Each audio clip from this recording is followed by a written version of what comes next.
So hello and welcome to everyone.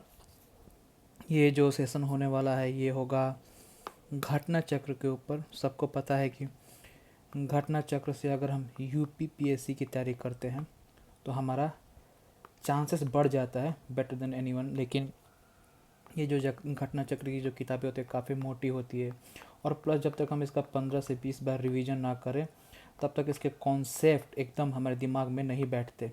तो उसके लिए हमको इसका मल्टीपल रिवीजन करना बहुत ज़्यादा ज़रूरी हो जाता है। तो ये जो है ये मेरा फर्स्ट रीडिंग है घटना चक्र का। मैं चाहता हूँ कि आप मेरे साथ कहीं से बुक लेने की ज़रूरत नहीं है, मेरे साथ नोट्स बनाते रहिए।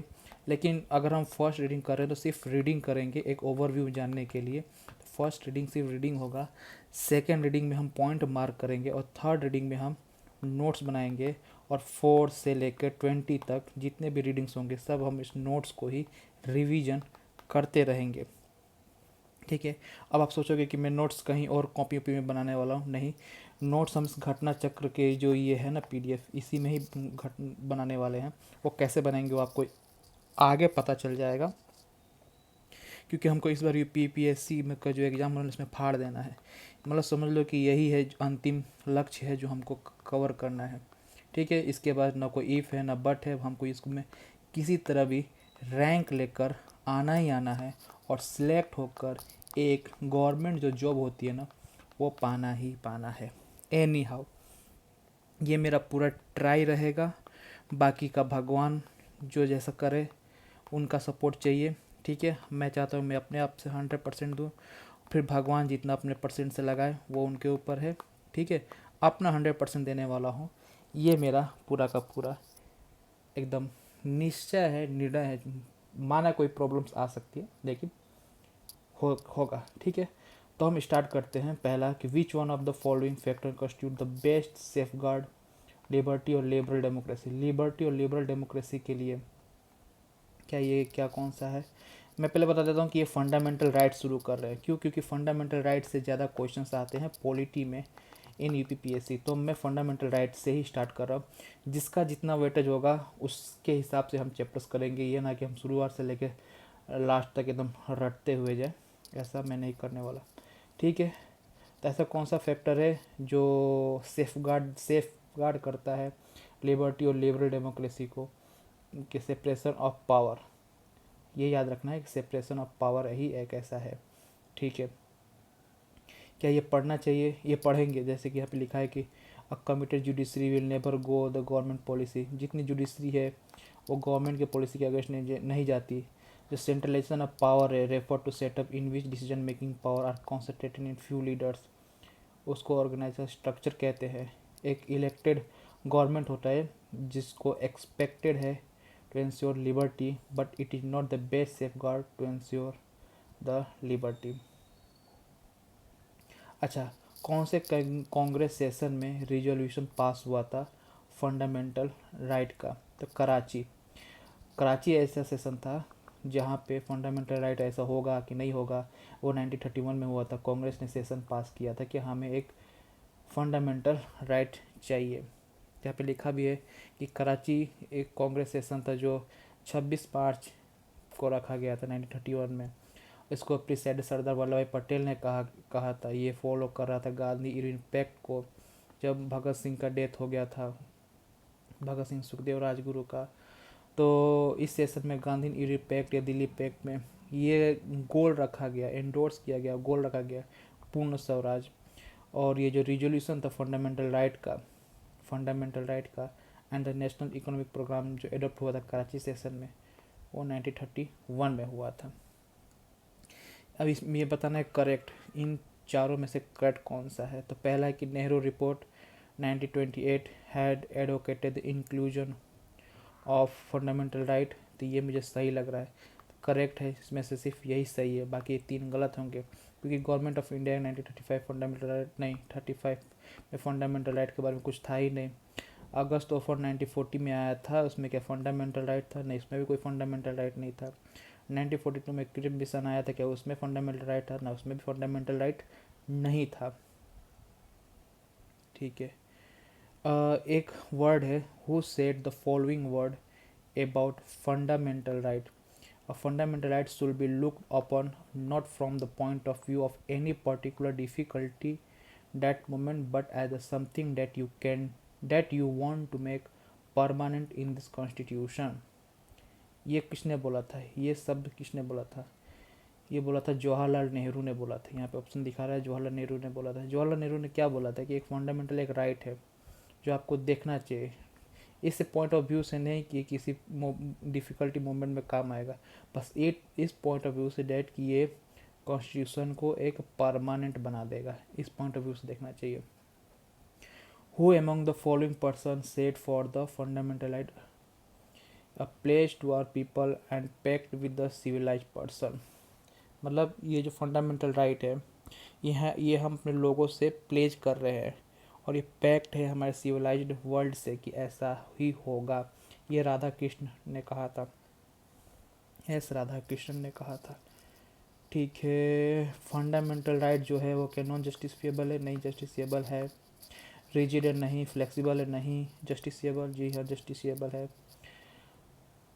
The right are called fundamental right, क्यों उनको फंडामेंटल राइट क्यों कहा जाता है? ये 2017 का क्वेश्चन है, छत्तीसगढ़ पीसीएस ने पूछा था। क्यों? क्योंकि ये रिटन होते हैं, ये डेमोक्रेटिक होते हैं, पब्लिक वेलफेयर के लिए होते हैं, ये पर्सनल डेवलपमेंट के लिए काम आते हैं। Parliament can't make law against it, किसके लिए? तो भाई ये रिटर्न तो होते हैं, ये सबको पता है कि ये रिटर्न होते हैं। ठीक है, रिटर्न के बाद जी हाँ पर्सनालिटी डेवलपमेंट के लिए ज़रूरी होते हैं और पार्लियामेंट इसके अगेंस्ट कोई भी लॉ नहीं बना सकती। तो तीनों सही है। डेमोक्रेटिक, पब्लिक वेलफेयर नहीं, ये पर्सनालिटी डेवलपमेंट के लिए होते हैं। तो यहाँ पे मैं थोड़ा सा ये पढ़ लेता हूँ कि जो फंडामेंटल राइट है वो लिखा हुआ है, तो ये किस लिए ज़रूरी है? ये ज़रूरी है कि ये इससे हम पर्सनालिटी डेवलपमेंट कर पाए। पार्लियामेंट जो है वो लॉ इसके अगेंस्ट में नहीं बना सकता क्योंकि ये कॉन्स्टिट्यूशन का बेसिक स्ट्रक्चर के अगेंस्ट में आता है, मतलब बेसिक स्ट्रक्चर में आता है, इसलिए इसके अगेंस्ट में पार्लियामेंट लॉ नहीं बना सकता। ठीक है, पार्लियामेंट लॉ को फंडामेंटल जो राइट है उसको सस्पेंड कर सकते हैं? नहीं। क्या प्राइम मिनिस्टर उसको सस्पेंड कर सकता है? नहीं। क्या प्रेसिडेंट उसको सस्पेंड कर सकता है? नहीं। सस्पेंड हो सकता है इमरजेंसी में, जी हाँ इमरजेंसी में सस्पेंड हो सकता है। फंडामेंटल जो है वो नेचुरल और नॉन ट्रांसफरेबल राइट है, वो सस्पेंड होता है सिर्फ इमरजेंसी के समय। आर्टिकल 358 और 359 ये दो आर्टिकल के समय फंडामेंटल राइट सस्पेंड हो जाता है, लेकिन जब ये सस्पेंड होता है तब भी ये दो आर्टिकल 20 और 21 कभी भी सस्पेंड नहीं होते हैं। तो 9th क्वेश्चन पे चलते हैं। Consider the following statement about the fundamental right in India. क्या है? गारंटी ही अगेंस्ट स्टेट, जी हाँ पार्ट 3 में है। जी हाँ, ये इंश्योर करता है सोशल, इकोनॉमिक और पॉलिटिकल जस्टिस, जी हाँ। ये बिल ऑफ राइट यूएसए से नहीं लिया गया है, नहीं ये गलत है, bill of right of USA से ही लिया गया है। तो 1, 2 और 3 ये तीन सही है, तो 1, 2, 3 यहाँ पे है, सी ऑप्शन राइट है। एक बार ये पढ़ लेते हैं कि जो फंडामेंटल राइट है वो गारंटी है, किसने गारंटी दिया है? कॉन्स्टिट्यूशन ने गारंटी दिया है अगेंस्ट स्टेट एक्शन। ये जो राइट है वो पार्ट 3 ऑफ द कॉन्स्टिट्यूशन में लिखा हुआ है। सो 1 और 2 स्टेटमेंट तक सही है। सोशियो इकोनॉमिक जस्टिस जो है वो एज विजुअलाइज्ड बाय डीपीएसपी होता है पार्ट 4 में of the constitution, and to little extend ये जो चैप्टर है फंडामेंटल राइट में भी है, and certain other provision of the constitution में भी ये दिया गया है। तो ये जो कॉन्स्टिट्यूशन है, ये जो फंडामेंटल राइट है, बिल ऑफ राइट जो यूएसए से है उससे मिलता जुलता है। तो ऑप्शन चारों सही होने चाहिए थे, लेकिन इसने बोल दिया कि नहीं है, तो इसलिए वो गलत हो गया। Under which article of the constitution of India fundamental right जो है वो सिर्फ सिटीजन्स को मिलता है? आर्टिकल 12 से 35, इन्हीं 12 से लेकर 35 तक ही फंडामेंटल राइट लिखा गया है, मतलब इन डिनोट किया गया है। Okay, which article of the constitution give precedence to the constitutional provision over the law made by the parliament and state? तो 13। अब आर्टिकल 13 क्या कहता है ये जान लेते हैं कि इंडियन कॉन्स्टिट्यूशन जो है वो प्री कॉन्स्टिट्यूशन लॉ हो या पोस्ट कॉन्स्टिट्यूशन लॉ हो, if inconsistent with the provision of fundamental right, जो पार्ट 3 में है, वो void to the extend of inconsistency हो जाएगा। आर्टिकल 245 जो है रिलेटेड है किसके साथ, एक लॉ को एक्सटेंड करने के लिए जो पार्लियामेंट बनाती है by legislature of the state. Article 326 जो है, ये जो 326 है ये रिलेट करता है इलेक्शन ऑफ द लोकसभा और लेजिस्लेटिव असेंबली किसका, स्टेट का, on the basis of adult suffrage. और जो आर्टिकल 32 है ये कॉन्स्टिट्यूशनल रेमेडी प्रोवाइड करता है, तो इसीलिए सिर्फ ये है। ठीक है, नेक्स्ट क्वेश्चन है कि आर्टिकल 13 का मेन ऑब्जेक्टिव क्या है of the Indian constitution, is to secure paramountcy of the constitution regarding fundamental right. 12 से 35 तक कोई भी होगा वो रिलेटेड होगा सिर्फ फंडामेंटल राइट से, तो यहाँ पे 13 आ गया, तो fundamental right. Constitution right to equality जो है 14 से 18 के बीच में है, बाकी का छोड़ो, अभी 14 से 18 के बीच में है। अब हम यहाँ पे एक थोड़ा सा ना यहाँ पे याद करते हुए चलते हैं, 1 मिनट। हाँ, 14, ठीक है, 14, 15, 16 और 17 और 18 ये सब क्या है, ये राइट टू इक्वलिटी। 14 क्या बताता है, 14 बताता है इक्वलिटी बिफोर लॉ के बारे में। 15 क्या बताता है, 15 हमें जात पात इन सबसे प्रोहिबिशन देता है। 16 क्या बताता है, 16 हमको अपॉर्चुनिटी देता है, 17 अनटचेबिलिटीज बताता है, और ये टाइटल। तो अगर हमको वापस से लिखना होगा तो हम कैसे लिखेंगे, मतलब ऐसे ही याद रहना चाहिए, ये ना एकदम ऐसे ट्रिक की तरह याद रहना चाहिए। जैसे मैंने लिख दिया 14, 16, 15, 17, 18, ठीक है, 14, 15, 16, 17, 18, ये इतना क्या है, 14 किससे है, इक्वलिटी से है, 15 किससे है, 15 अपना प्रोहिबिशन से है, 17 किससे, 17 है अपना अनटचेबिलिटी से, 18वां कौन सा है, 8 टाइटल एबोलिशन से रिलेटेड है, 16वां किससे है, 16वां है अपना ये अपॉर्चुनिटी से रिलेटेड, तो ऐसे ही याद रहना चाहिए। तो ये ऐसे हम जब 5-6 बार करेंगे तो ये हमको याद हो जाएगा। ठीक है, अब नेक्स्ट चलते हैं। हाँ, राइट टू इक्वलिटी कहाँ पे है, आर्टिकल 14 में दिया है, अभी देखा हमने आर्टिकल 14, 15 और 16, क्योंकि 14 से लेकर 18 तक राइट टू इक्वलिटी है, तो तीनों होंगे, 2, 3 एंड 4, तो 2, 3 एंड 4 यहाँ पे है, तो इसमें हो जाएगा। 15वां फिर है, which one of the following article जो है एब्सोल्यूट लिमिटेशन रखता है लेजिस्लेटिव पावर में, तो 14 जो है एब्सोल्यूट लिमिटेशन रखता है। ठीक है, कौन सा आर्टिकल जो है अब the constitution related to equality before law होता है, तो 14। Which article of the constitution equal protection of law है, वो 14 है। A legislation which confer on the executive or administrative authority an unguided and uncontrolled discretionary power in the matter of application of law, which one article of the constitution? Violet, which one of the constitution? एक discretionary authority, अच्छा, तो article 14 को ही violet करेंगे अगर वो अपने discretionary action ले रहे हैं, तो ये भी सही है हमारा। विच अब रूल ऑफ लॉ का मतलब क्या होता है, rule of law, 1 act for all, 1 judiciary for all, यही होता है। एक बार इसको पढ़ लेते हैं, क्योंकि जो रूल ऑफ लॉ होता है ना, implied that creation of law, their enforcement and relationship among legal rulers are themselves legally regulated, so that no one, including the most highly placed official, is above the law. The law constrain on rulers means that the government is subject to existing law as much as citizens are. ठीक है, मतलब जितना citizens किसी law के responsible, जिनका law इनको effect करता है एक सिटीजन को, उतना ही इफ़ेक्ट गवर्नमेंट को भी करता है जो लॉ बनाते हैं। एक हाईली प्लेस्ड ऑफिशियल्स जो होते हैं उनको भी उतना ही इफ़ेक्ट करता है।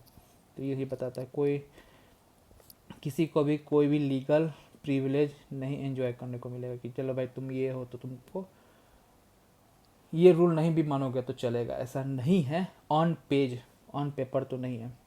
Prohibition of discrimination on the ground of religion, article 15 of the constitution of India is fundamental right classified. 15 freedom of religion, against exploitation, cultural educational right, और या फिर राइट टू इक्वलिटी। तो राइट टू इक्वलिटी के अंदर आएगा, ये right to equality के अंदर आएगा। अभी हमने पढ़ा था कि 14 से लेकर 18 तक राइट टू इक्वलिटी के अंदर आता है। 14 से लेकर 18 तक राइट टू इक्वलिटी के अंदर आता है।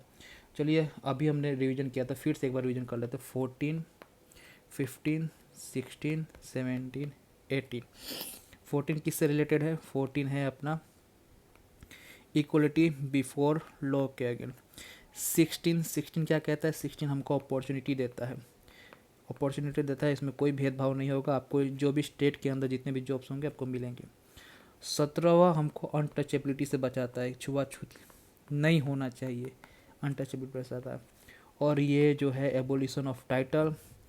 15वां क्या करता है? हमको प्रोहिबिशन देता है, 15वां हमको प्रोहिबिशन देता है। तो अब है इतना याद हो गया है, ऐसे याद करते रहना चाहिए, वरना क्या कि फिर भूल जाएंगे कि हाँ क्या था क्या नहीं था। हाँ, तो ये बता दिया कि इक्वलिटी के अगेंस्ट है, ठीक है। Which one of the following fundamental right was amended as a result of the decision of supreme court.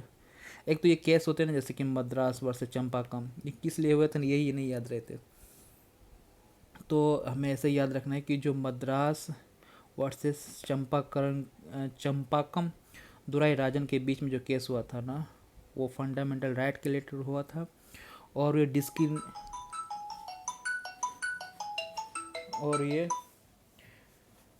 क्या कहते हैं इसको, डिस्क्रिमिनेशन के अगेंस्ट में इस केस को किया गया था। तो मद्रास वर्सेस चंपाकम राइजन डिस्क्रिमिनेशन के अगेंस्ट में हुआ था। आर्टिकल 15 इसके रिलेटेड टॉक किया गया था। हाँ, under which article of the constitution reservation in admission,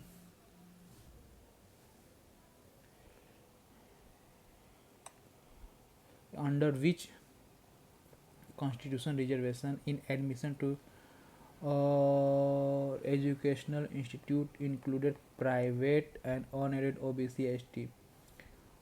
15/5 देखो, अब इतना क्लोज किसको याद नहीं रहता। 15/5 किसके अंदर था, 15/4 में क्या था, ये आज तक नहीं हुआ। तो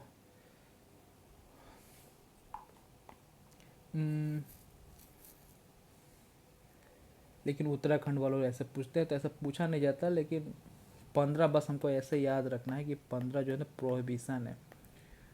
प्रोहिबिशन है, बस इतना याद रखना है ऑफ डिस्क्रिमिनेशन, ठीक है। अब नेक्स्ट,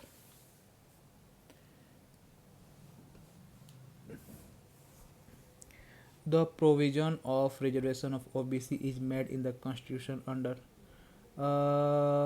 14 से 15, 15 से 16 इसी में बना होगा, 15-16 में। अब देखो ये भी उत्तराखंड में, इतना डिटेल में तो मतलब नहीं पूछना चाहिए, लेकिन इसने पूछा हुआ है। तो यहाँ पे लिखा है कि 15/4 जो है वो स्टेट को एम्पावर करता है कि वो स्पेशल प्रोविज़न बना सकते हैं किसके, सोशली और एजुकेशनली बैकवर्ड लोगों के लिए, या फिर शेड्यूल कास्ट शेड्यूल ट्राइब के लिए। और 16/4 जो है एम्पावर करता है state to make provision reservation in appointment for backward class of citizens के लिए। According to which article of the Indian constitution, कोई भी no citizen shall on ground only of religion, race, caste, sex, place of birth, discriminated है 15, 16 का 2 बताइए यहाँ पे क्यों बताया है। एम्प्लॉयमेंट, अच्छा एम्प्लॉयमेंट के रिलेटेड है, इसलिए मैं डिस्क्रिमिनेशन वर्ड लेकर चल रहा था, लेकिन यहाँ पे वर्ड एम्प्लॉयमेंट है, तो 16 जो है अपॉर्चुनिटी की बात करते हैं जॉब की, तो एम्प्लॉयमेंट, जी हाँ यही होगा। ये सब जो नोट्स है ना, मैं आपको बताऊंगा कि हम इसके अंदर ही नोट्स कैसे हम बना सकते हैं। ओके, नेक्स्ट है which of the following article of the Indian constitution guarantee equality of opportunity to all citizen matter related to public employment. 16 है देखो, 1 एंड 2, 3 4 5 क्यों नहीं है, 3 एम्प्लॉयमेंट तो देता है, अच्छा मतलब 3 4 5 शायद क्लोज होंगे नहीं, 1 एंड 2 ही क्लोज होंगे, तो इसीलिए शायद ये भी UPPSC 2009 में ऐसे क्वेश्चन पूछे गए थे क्लोज के रिलेटेड।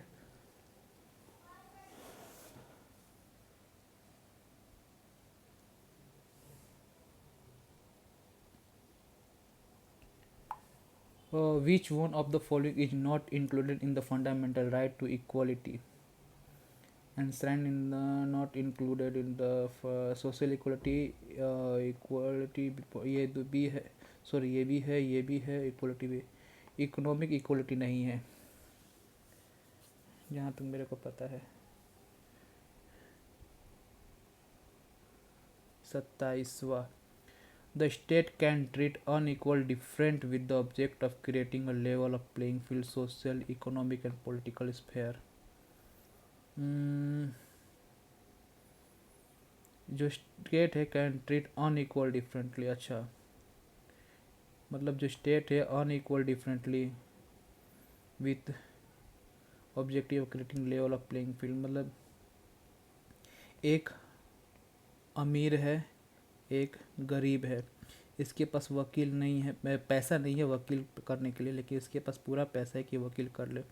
स्टेट क्या कर सकती है, इसको वकील दे सकती है फ्री ऑफ कॉस्ट में, और लेवल प्लेइंग फील्ड पे लाकर इसको ट्रीट कर सकती है। तो ये कहने का हाँ ये सही है। Among equal the law should be the equal and equally administrated,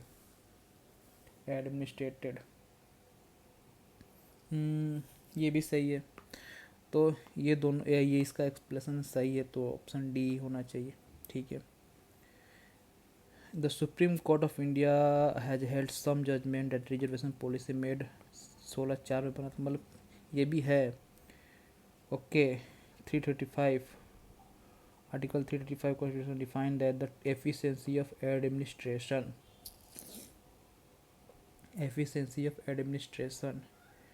मतलब जो सुप्रीम कोर्ट है जो है,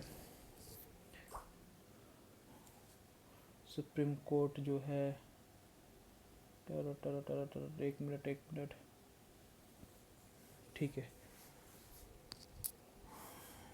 supreme court has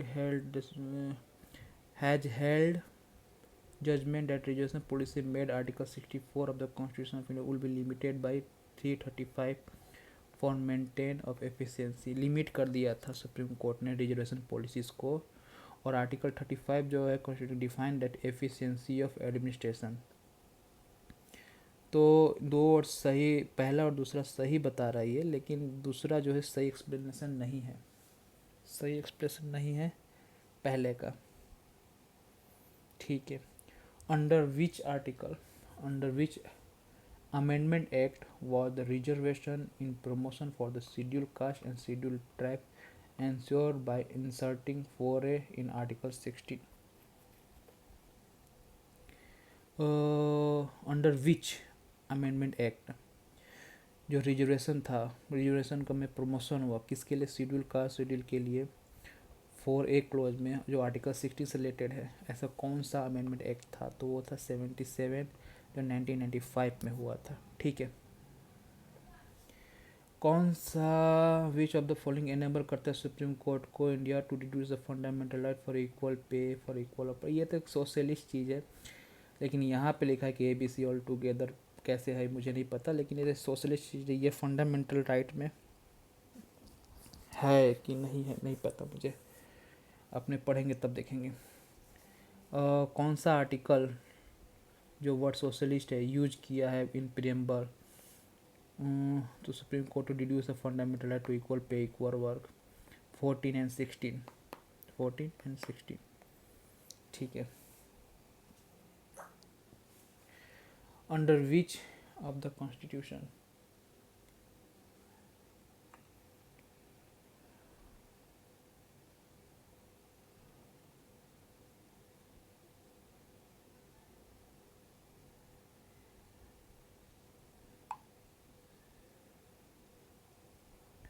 under which untouchability अभी बताया था 17 में है, C option 17।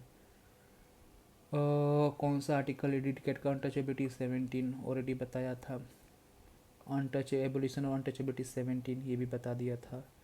Article 17 abolition of untouchability ये बताया था। अनटचेबिलिटी ये भी 17 ये बता दिया अभी, फिर से वही आ गया। शेड्यूल्ड कास्ट और scheduled tribe fundamental social cultural right उसके पास होना चाहिए 17। आर्टिकल 17 जो एबोलिशन अनटचेबिलिटी के बारे में है, और and its practice in any form forbidden, मतलब स्टेटमेंट ऑफ प्रिंसिपल जो है कि with the objective to remove humiliation multiface harassment meted out to the lead to ensure the fundamental and social in economical positive, मतलब होना चाहिए। पर यहाँ पे तो कुछ ऐसा अनटचेबिलिटी के बारे में है ही नहीं, तो हम कैसे करें?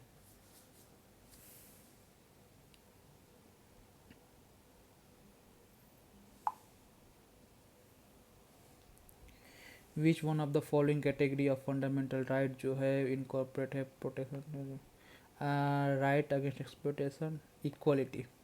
17 है, 17 14 से लेकर 18 तक इक्वलिटी के बारे में है, तो ये इक्वलिटी।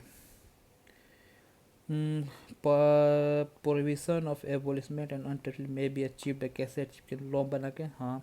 एजुकेशन को इम्प्रूव करके, हाँ। पब्लिक अवेयरनेस करके, हाँ। जॉब प्रोवाइड करके, ना। तो 1 2 3 होना चाहिए, 1 2 3 1 2 3, ठीक है, ये सही है। और ये है विच ऑफ द फॉलोइंग का दो स्टेटमेंट है जिसमें ए और पहला एक असर्शन है, दूसरा कारण है। तो अनटचेबिलिटी जो worst form of structure violence, जी हाँ। अनटचेबिलिटी जो प्रैक्टिस होता है the name of religious sanction, बहुत सी जगह जगह पे यही पे होता है, तो इसका सही एक्सप्लेनेशन है, करेक्ट एक्सप्लेनेशन है, ठीक है। फिर है कि विच वन ऑफ द आर्टिकल जो है Indian constitution belong from the different category. अब मतलब ये है कि क्या ये सब एक कैटेगरी के आते हैं? नहीं। 14 अलग की बात करता है, 15 अलग की बात करता है, 16 अलग की बात करता है, पता नहीं कैसे ये क्वेश्चन लिखा हुआ है, तो सारे ही अलग अलग कैटेगरी की बात करते हैं, तो हम कोई भी टिक करेंगे तो राइट आंसर ही होगा। ऐसा भी हो सकता है। राइट टू फ्रीडम के लिए कहाँ से कहाँ तक, जैसे कि राइट टू इक्वलिटी की बात करें तो 14 से 18 था, तो राइट टू फ्रीडम कहाँ से कहाँ तक है? 19 से 22। अगर 14 से 18 इक्वलिटी है तो 19 से 22 फ्रीडम है। इक्वलिटी आएगी उसके बाद ही फ्रीडम होगा, ऐसा याद रखने का, ठीक है। Which one of the following is not guaranteed by the Indian constitution under article 19? Freedom के बारे में है, तो हम असेंबली कर सकते हैं पीसफुली विदाउट एनी आर्म, जी हाँ ये कर सकते हैं। क्या हम ऑन कर सकते हैं, एक्वायर कर सकते हैं, डिस्पोज कर सकते हैं प्रॉपर्टी को? नहीं, ये नहीं कर सकते। क्या हम freely through out the country move कर सकते हैं? जी हाँ। प्रैक्टिस कर सकते हैं कोई भी ट्रेड एंड प्रोफेशन? जी हाँ। तो बी गलत है। ओके, नेक्स्ट है कि right to freedom not included equal opportunity, क्या इंक्लूडेड नहीं है? असेंबल पीसफुली, ये सब तो है। इक्वल अपॉर्चुनिटी ये 16 के बारे में है, ठीक है। Fundamental right to freedom of speech and expression, ये फ्रीडम है के बारे में है, तो जब भी आवे तो 19। Freedom of press, directly freedom of press नहीं है, लेकिन हमको 19 बताता है कि हमारे पास राइट है स्पीच और एक्सप्रेशन का, तो ये सही है उसमें। Which article of the constitution ensure the freedom of press? Article 19, ठीक है। Nor Indian constitution does not give right to freedom of press but included in, ये 19(1)(a provide the right to the, but it included 19 that provide the right freedom of speech and expression. Freedom of news 19(1)(a में ही होगा, अभी already हमने ऊपर पढ़ा। और क्या? Supreme court has held hosting the national flag at a private building is a fundamental right, और hosting the national flag at private, ये बी है 19(1)(a) में, according to supreme court hosting national flag out of private building is a fundamental right of every Indian citizen. 19(1) में ए में आता है। और आर्टिकल 40 ग्रांटिंग करते हैं equality before law, article deal करता है article life and personal liberty में, ठीक है। As a part of right to freedom which one of the following does not perform freedom to assemble peacefully without arm. Gharo official not peacefully assembly. The people who assemble should not bear arm. State can make law imposing. Gharo officially घेराव officially not performing their duties. Okay, मतलब यहाँ पे क्या लिखा है कि provide 19(1)(b provide freedom to assemble peaceably and without arm, and under article 19 का 3 state that can impose reasonable restriction on it in the interest of the public order, ठीक है।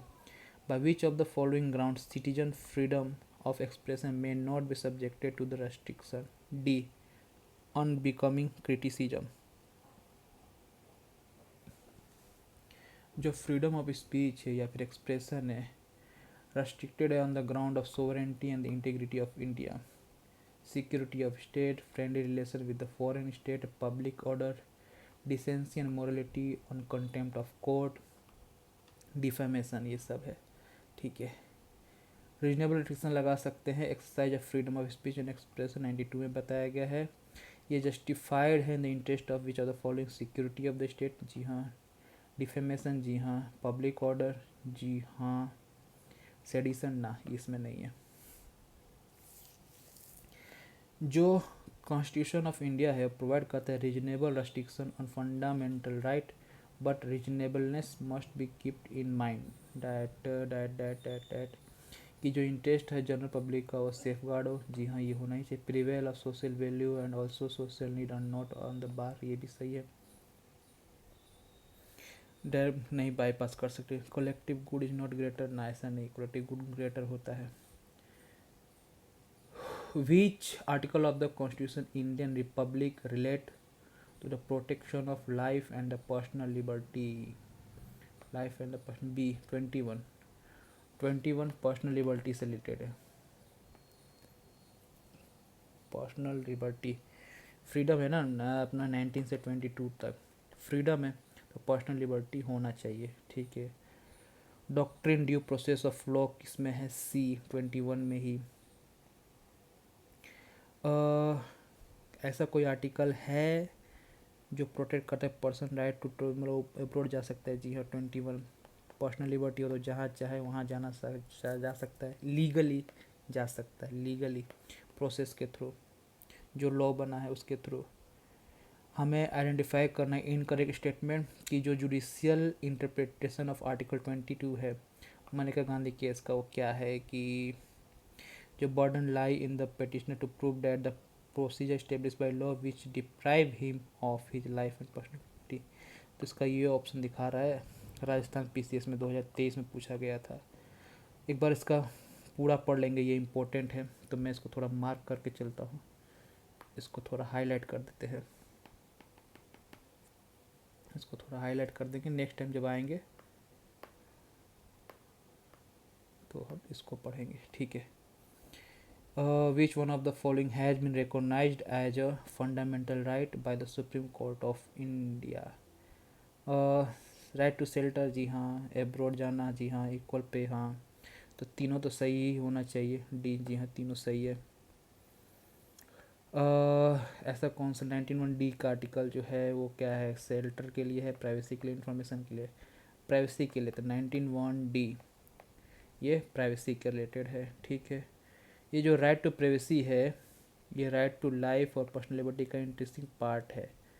तो ये विच of the following constitution of India correctly appropriated? तो 14 जो है 42nd amendment से आया था, जी हाँ ये सही है। लेकिन 17 जो है ना, ये गलत है। क्या बोला है? इनकरेक्ट बोला है। Correctly and appropriately imply. Okay, 42nd amendment से ये 14 नहीं आया था, ऐसा नहीं है ना, गलत है। और 21 ये granted in part 3 freedom and the freedom, नहीं ऐसा नहीं है। आर्टिकल 21 ग्रांटेड नहीं है। Under which of the following article of the constitution of India has the supreme court of India place the right to privacy? 21 अभी देखा था, right to privacy 21, बस देख लो, राइट टू प्राइवेसी 21 लगा दो। राइट टू मनी ये liberty में आता है, तो भी 21 ही देता है लिबर्टी हमको। डज नॉट फॉल 21 में कौन नहीं आता? Medical aid to injury, sexual harassment, capital punishment नहीं आता, कैपिटल पनिशमेंट नहीं आता। ठीक है। और which of one of the following right can not suspend? Emergency के समय नहीं हो सकता, ये पर्सनल लिबर्टी वाला, लाइफ वाला नहीं, इमरजेंसी के समय हो सकता। जो आर्टिकल 21 का स्कोप है right to education because of decision of, कौन से डिसीजन किया हुआ था? तो ए उन्नी कृष्णन आंध्र प्रदेश, यहाँ पे इसका एक्सप्लेनेशन लिखा होगा कि 1993 में केस हुआ था free education of the child, तो this right comes out article 21। However the right is not absolute, नहीं होता है। Right to education to all children 6 से 14 तक होना चाहिए, क्या है? फंडामेंटल राइट है।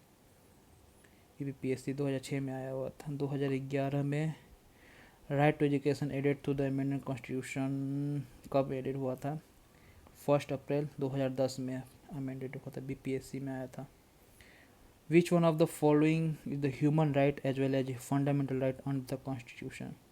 ह्यूमन राइट भी है, fundamental right, right to work, right to education. ठीक है। ये जो है फ्री एंड कंपलसरी एजुकेशन, ये होना चाहिए, डेमोक्रेटिक में होना चाहिए, ये इसका सही एक्सप्लेनेशन है, तो ये ऑप्शन ठीक है। Which of the following are envisaged by the right against explanation in the constitution of India? Against explanation में अनटचेबिलिटी नहीं आता, माइनॉरिटी का प्रोटेक्शन नहीं आता, ह्यूमन ट्रैफिकिंग और ये आता है, तो 2 और 3 होना चाहिए, 2 और 3 यहाँ पे है, सही है, ठीक है। कौन सा प्रोविजन ऑफ फंडामेंटल राइट है जो डायरेक्टली रिलेट करता है? 23 ह्यूमन ट्रैफिकिंग से 24 इसमें है, ठीक है। आर्टिकल 24 जो है वो पार्शियल प्रोहिबिशन है, मोरल है, रीजनेबल है, एब्सोल्यूट है, एब्सोल्यूट प्रोहिबिशन है। आर्टिकल 24 MPPAC 2020 में आया था, 6 साल बाद कुछ और घुमा के पूछा जा सकता है। Which of the following is not a part of article 20? Article 20 का कौन सा पार्ट नहीं है?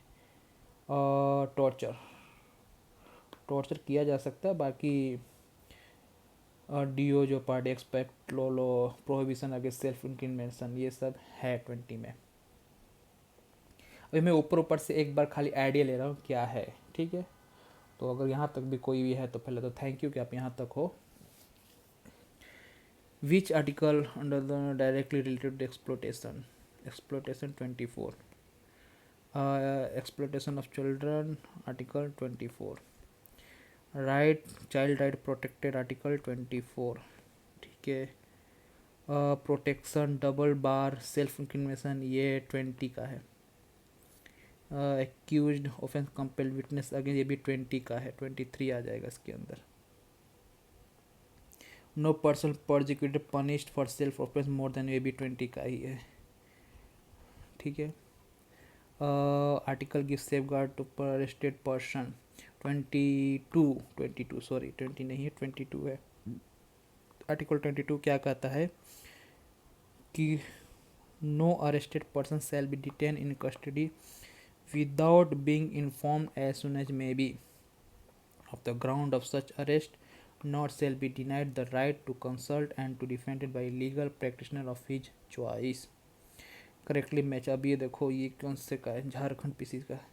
अब इतना डिटेल कौन जानता होगा? 22 के ही सब हैं। अब इसमें लिखा है 22 का 1 right to be defend legal practitioner, correctly match है कि नहीं है? तो आंसर C है, करेक्टली मैच बोला है, not correctly match, not correctly match, तो सी वाला खाली करेक्टली मैच नहीं है, बाकी सब है। ठीक है। Preventive detention act, person can be arrest without trial, कितने महीने के लिए? 3 महीने के लिए हो सकता है, ऑप्शन सी सही है। उसके बाद उसको देना पड़ता है जवाब।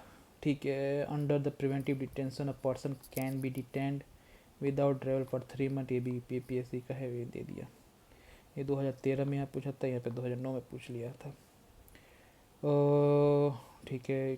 स्टेटमेंट देखना है कि constitution of India, central government has duty to protect state from the internal disturbance, constitution of India का exam the state from provide legal counselling being held preventive detention. क्या पूछा है? स्टेटमेंट कौन सा करेक्ट है? तो सिर्फ एक करेक्ट है, ये पढ़ेंगे, इसको भी पढ़ेंगे, इसको भी मार्क कर देता हूँ, इसको भी पढ़ लेंगे। ठीक है। With reference to the India consider the following statement, prisoner जो है आउट ऑफ सफिशिएंट के केस पर parole can not be denied such practitioner, नहीं ऐसा नहीं हो सकता। State government have their own prisoner release on parole rules, हाँ ये सही बताना है तो सही यही है। ठीक है, ठीक है, ठीक है। 88 right to freedom of religion, propagation of religion freedom, ये है, कृपान सिख रख सकते हैं। स्टेट राइट टू मेक दिल, हाँ ये सही है। राइट टू कन्वर्जन, ये कोई भी नहीं हो सकता, तो 1 2 3 होना चाहिए। ठीक है, यही है। अंडर विच आर्टिकल कृपान जो है रखा जा सकता है, तो ये 25 के अगेंस्ट में होता है। 25 फ्रीडम देता है, right to freedom of religion देता है। 25 refer to the right to freedom of religion. ठीक है। आर्टिकल जो वर्ड हिंदू है आर्टिकल 25 में, उसमें कौन सा इंक्लूड नहीं है? पारसी इंक्लूड नहीं है, बुद्धिस्ट, जैन, सिख ये सब इंक्लूड है। आर्टिकल 25 जो है right to freedom is not subject to public order, health या ह्यूमनिज्म या मोरालिटी, ह्यूमनिज्म के सब्जेक्ट में नहीं आता है ये। ठीक है। What are the restrictions in the freedom to manage religious affair in the Article 26 of the Constitution? Article 26 Constitution, national security, ये नहीं पता मुझे। आर्टिकल 26 का क्या राइट ऑप्शन है? डी 145 14 और 5, पब्लिक ऑर्डर, मोरलिटी और हेल्थ, आर्टिकल 26 करता है। ठीक है, देखेंगे इसको भी। 94 करेक्टली मैच, आर्टिकल 23 जी हाँ ह्यूमन ट्रैफिकिंग से बताया। 24 जी हाँ। 26 freedom to manage religious affair, जी हाँ। 29 माइनॉरिटी, नहीं ये गलत है। 29 हमको शायद प्रोटेक्ट करता है माइनॉरिटीज़ के इंटरेस्ट को। 30 का ये होगा, नॉट करेक्टली मैच। पब्लिक, जी हाँ ये सही है। 29 जी हाँ ये सही है। 32 रिमेडीज, ये भी सही है। 31 हटा दिया गया है, ये उसका नहीं है। ठीक है। Which article of the constitution protect करता है right of minority to establish the administration educational institute of their choice?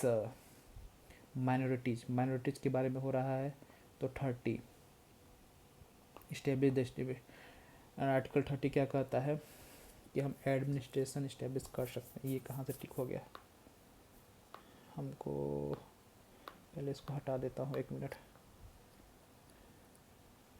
Okay. Which of the following article जो है in going to prevail all minority shall have their administration, तो 30 अभी बढ़ा। 98 article 30 जो है इसमें माइनॉरिटी टर्म डिफाइंड नहीं है, जी हाँ बिल्कुल सही है। रिकॉर्डिंग लिंग्विस्टिक बायोलॉजी, जी हाँ ये भी सही है। तो ए का सही स्पेलिंग ये हो, एक्सप्लेनेशन नहीं है बट हाँ सही दोनों है, एक्सप्लेनेशन सही नहीं है, ऐसा बताना चाहता है। Constitution of India recognize religious and linguistic minorities, इसमें एथनिक माइनॉरिटीज नहीं आते हैं। Okay. Which of the following is given the power to enforce fundamental right of the constitution? Power to enforce fundamental right supreme court and high court के पास ही है power. Guardian of fundamental right कौन है? Judiciary है guardian. Under the Indian constitution which who is the guardian of fundamental right? तो supreme court यहाँ पे आ जाएगा। among the following consider the guardian of the fundamental right, यहाँ पे BJDC आएगा, यहाँ पे फिर से गार्डियन आ गया कॉन्स्टिट्यूशन का, सुप्रीम कोर्ट आ जाएगा। इन नोट करके एमओसी वन ऑफ द, ये सही है। कॉन्स्टिट्यूशन अडोप्टेड, ये भी सही है। पंचायती राज जो है वो बलवंत सिंह, ये भी सही है। गार्डियन नहीं, ये गलत है, तो यही ऑप्शन सही है आएगा। Which of the following right can be enforce the article 32 of Indian constitution, fundamental right, ठीक है। Which of the following heart and soul, article 32। Heart and soul के बारे में है तो जैसे हार्ट एंड सोल यहाँ पे लिखा है तो कॉन्स्टिट्यूशन रिमेडीज आ जाएगा, आर्टिकल 32 वही है। अम्बेडकर ने बोला था कि वेरी हार्ट सोल है, फिर ये है कि remedy against the violation of fundamental right, जी हाँ बिल्कुल है, तो ये दोनों सही होने चाहिए, जी हाँ ये है। Regarding the supreme court issue certain writs fundamental, supreme court has a power to issue writs like habeas corpus, ये सब है। एनफोर्स्ड, पार्लियामेंट में by law empower the court exercise the jurisdiction, जी हाँ कर सकती है, ठीक है। Next next next under which article, under which article the of the following constitution supreme court power the writs, 32 which one of the following Ritz is regarded as the greatest safeguard and liberty of a person, greatest safeguard and liberty, habeas corpus, habeas corpus है। यहाँ पे है high court, high court reviews habeas corpus liberty के लिए, ये भी वही same कर सकता है।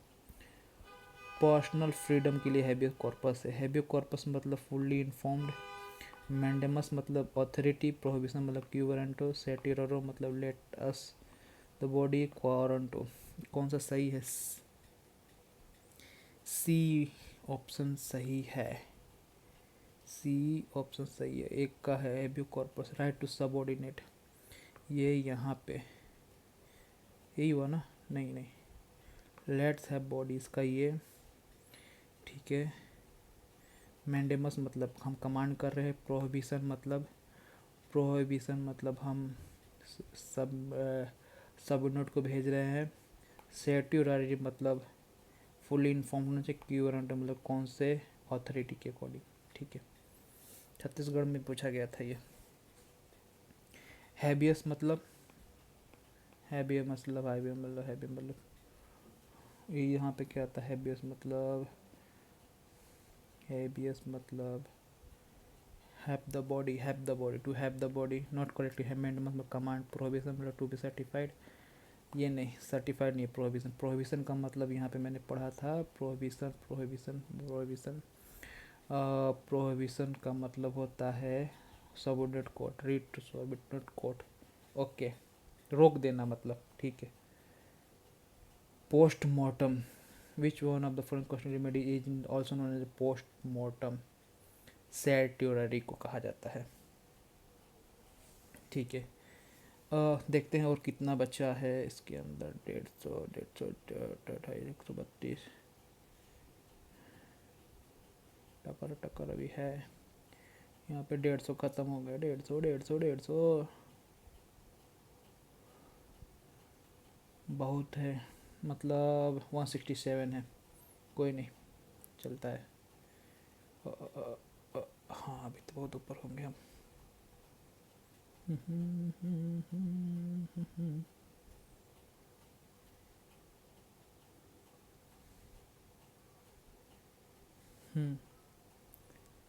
यहाँ पे थे। when the Supreme Court issue a writ to a person, to an institute of person to it is called to person, command करता है, कमांड तो मैंडेमस मतलब कमांड। फ्रीडम क्या है? नॉट करेक्टली मैच्ड, ये तो सही है। इक्वलिटी भी सही है। 23 24 ये गलत है, बी ऑप्शन इज द गलत। Okay, cultural and educational right, cultural and educational 23 and 4 पे है दूसरा ऑप्शन, दूसरा ए का 2 नहीं है कहीं, डी एक का 4 कल्चरल 29 to 30, ओके अच्छा हाँ कल्चरल एंड एजुकेशनल राइट है, मैं sorry cultural and educational right है, ठीक है। Select the correct answer. List ये है और ये बाकी ये है। IS 2002 में आया हुआ था। आर्टिकल 16(2) इसमें भी क्लोज पूछते हैं, बताओ। Article 16(2) A option is right. तो मतलब 16(2) का 2 नो पर्सन डिस्क्रिमिनेशन। अच्छा, 29 प्रॉपर्टी वाला ये था, पर उस समय था, इसलिए ये डी ऑप्शन ये अब आएगा नहीं। ठीक है, next which of the following not correctly match. 17 देता है, 23 डिटेंशन नहीं। B option is the correct wrong option. Correctly matched है वो बताना है। एबोलिशन ऑफ टाइटल 18 ए का थर्ड, तो इसमें से ये दो तो गए। अब हमको देखना है कि 4 और 2, बी का 4 है या 2 है। Freedom to manage religious affair, freedom to manage, protection of language C का 1 होगा, ये तो है। ठीक है, राइट टू एजुकेशन किस में आएगा? राइट टू एजुकेशन आएगा सेकंड में, तो D option is the right. Okay, fundamental duties parliament, fundamental duty, just a second.